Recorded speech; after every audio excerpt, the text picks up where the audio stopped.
আমি দাঁড়িয়ে আছি শ্যামবাজারে মনীন্দ্রচন্দ্র কলেজের ঠিক অপোজিটে ফুটে। এখানে বিএসএনএল একটা বড় বিল্ডিং আছে, দেখতে পাচ্ছেন। নিচে একটা ব্যাংক আছে।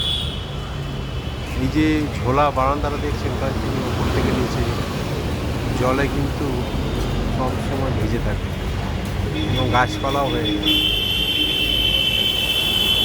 আশঙ্কা করছি যে কোনো সময় বিপদ হয়ে যেতে পারে, ভেঙে পড়তে পারে।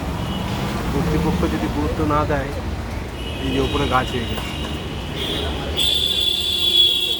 এই বিষয়গুলো যদি কলকাতা মিউনিসিপ্যাল কর্পোরেশন না দেয়, তাহলে যে ফুটপাতের উপর যে মানুষজন যাতায়াত করছে, যে কোনো সময় যে কারোর মাথায় পড়ে বড়সড় বিপর্যয় হয়ে যেতে পারে। এটা একটু যদি গুরুত্ব দেন কেএমসি কর্তৃপক্ষ, তাহলে খুব ভালো হয়। ঠিক মনীন্দ্রচন্দ্র কলেজের অপোজিটে যে ফুট, তার পাশে বিএসএনএলের যে অফিস, তার নিচে একটা সেন্ট্রাল ব্যাংক আছে।